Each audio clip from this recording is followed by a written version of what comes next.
Hi. Shooting editorial pictures is a very interesting topic in photography, but it isn't always that easy because there's a few basic rules that people tend to forget. First of all, you will have the art director. That's the person who will decide on the layout, on the article itself, and basically the content.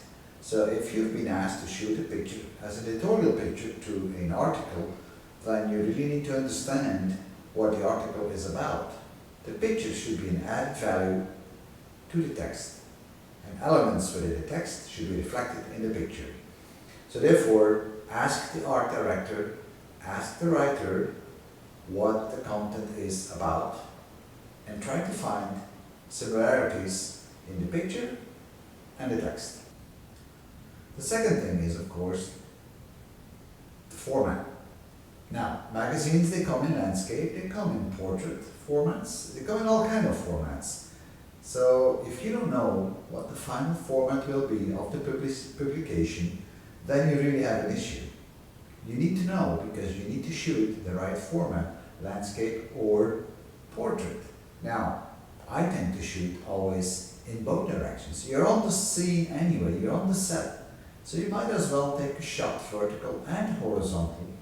And then no matter what the art director or the layout director decides afterwards, because they do change their mind quite often, it can go either way and you have the picture anyhow in both forms.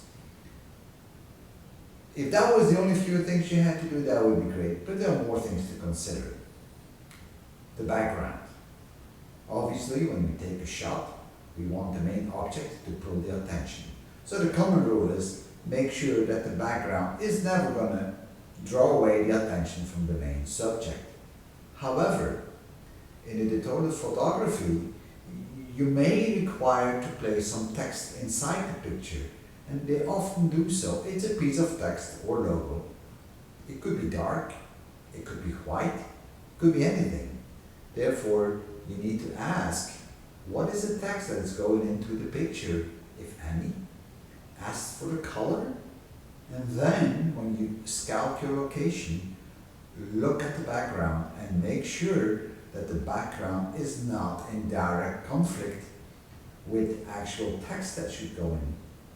In other words, if you have a dark text or logo, don't go and shoot a dark background because then it will not fit. It won't come out, it won't pop out, and they're not going to like it, and your picture will not be produced in the magazine.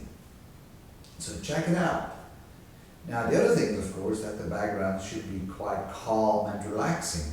You can't have a heavy graffiti-like background and then put some text on it, because the text will just kind of disappear. So you can't do that either. So if you know it, think about it, work with the right depth of field so you get this nice blur in the background. Pay attention to colors. If they decide to use a red text, do not attempt to have a blue or green background, because that just isn't working. That creates an imbalance and friction in the pictures, and it's hard to see for some people, that, especially people that are a bit colorblind, they won't like that too much. Anyhow, but that's not the only thing. You also need to consider the fact that where does the text go? Is it going on the left of the model, or is it going on the right? And therefore, it's always better, again, while you shoot anyhow, leave space on the left, leave space on the right, anticipate several things, but most of all, talk to the art director, ask and ask and ask all over again. And as a last point, you really need to consider how fast you can deliver the pictures. Because people that write articles and produce magazines, they work fast. They like your pictures to be delivered swiftly and rapidly. If you can't do that, and you spend days and days and weeks in post-processing, you can forget it. You will be too late with your pictures, and they're not going to like to work with you anymore. So you've got to be fast. And the last note, obviously, before you start the shoot, you should always consider that you should sit together with the art director and the publisher and talk about eventual models you want to use in your picture, or subjects or objects. You really need to talk to them and chip in your part, because at the end of the day, it is your picture, and you want to put something of yourself into that. It's you who creates the picture, so make sure that you have the right models, and don't be afraid to say to the art director or the producer, look guys, that isn't the right models, he doesn't have the right, or he doesn't have the right expression for that kind of a shot. You need a stronger person or a weaker person, whatever. So if you do all this, then I'm guaranteeing you that your pictures will be produced in magazines and so on. If you don't, then you just go out, shoot on your own. Well, your pictures could be beautiful, it could be the best of the world, but they're not going to produce it for you. They're not going to put it in the article because it just doesn't match. So this is how I go about editorial photography.